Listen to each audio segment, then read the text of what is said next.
Anything. Anything.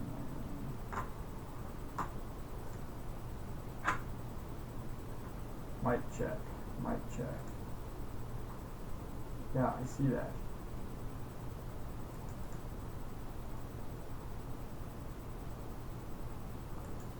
Can't get the key back.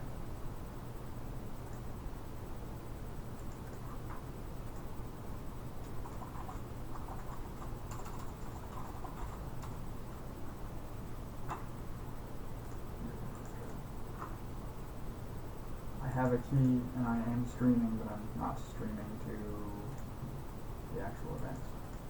And why there's a difference is beyond me.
Mods, give me a yes or no.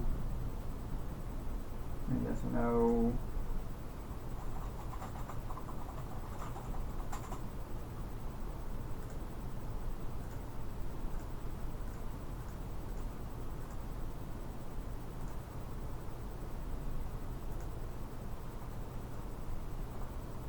I'm going to keep talking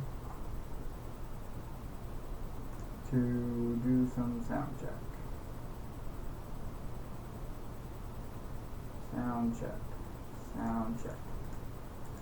Yes, welcome.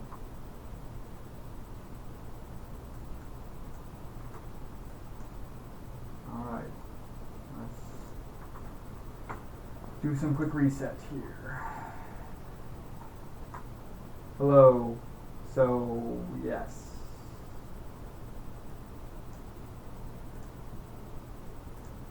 Good. Good. Good. 2 streams because I can't get the event key to switch my streamer over to the current event, so it's an error that I'm not going to fix right now. So my apologies for the duality, but we're going to try it again. Let's roll forward once more. Mods, how we doing here? Can you see and hear me? Good. Let's check here. Can you see and hear me? Still good, still working, still talking. Welcome people getting switched over. I apologize for the confusion. How we doing? Yeah, I know, I was modding last week and saw the same problem, so that's why I'm not sweating it too much. We still good? Anybody give me a yes or no? Yes, no. Yep, excellent. Thank you, Mr. Ryan. And lastly, but not leastly, are we good? Yes or no? Yes, how we doing? Still talking, still making noise. Excellent, terrific. Welcome everybody. We are almost ready to get started. So I'm going to take one last drink of my coffee and let people get switched over, and then we'll get rolling.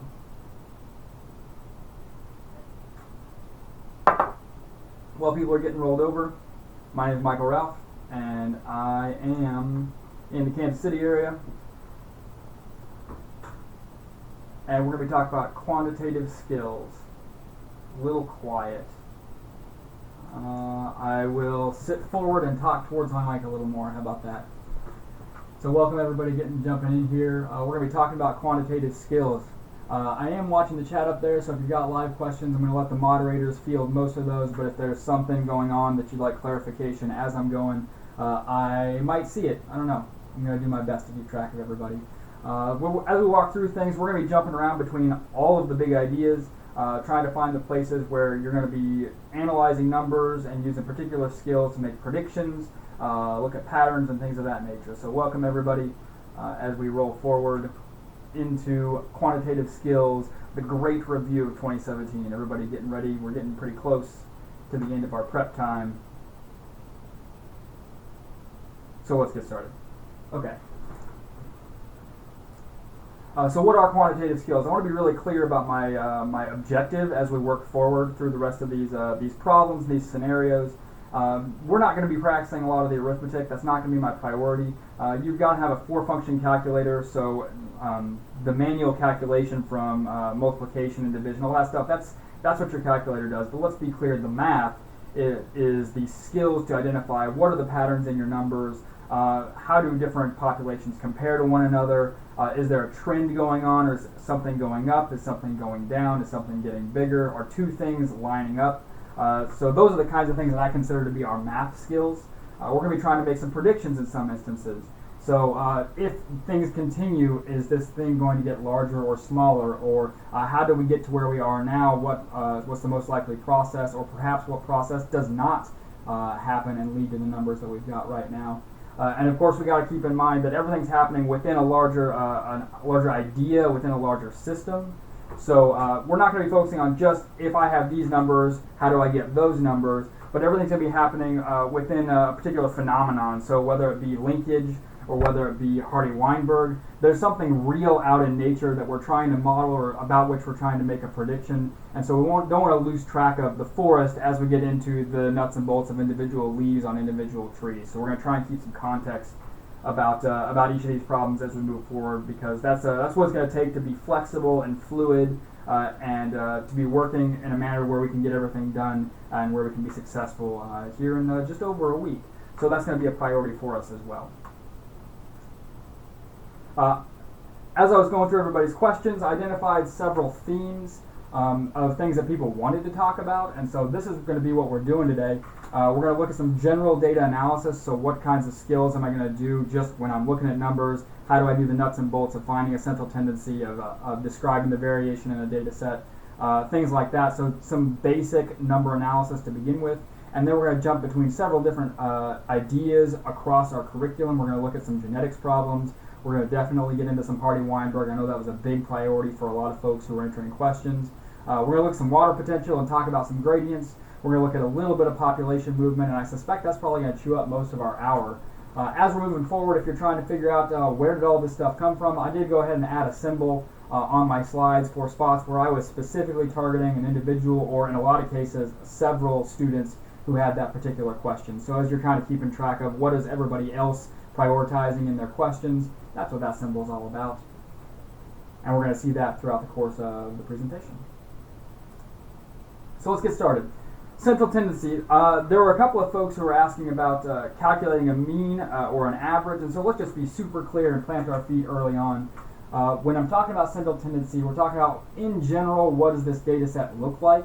And that can be measured in several different ways, and I think that it's meaningful to talk about the differences between a normally distributed data set, where all three of these things are serving the same purpose and are coming out with the same answer. So the mean and the median are falling right on top of each other here when we've got a normally distributed data set. But remember that we're working within nature. We're working with some unusual or some overlapping phenomena, and so there are going to be some cases where we've got non-normal distributions.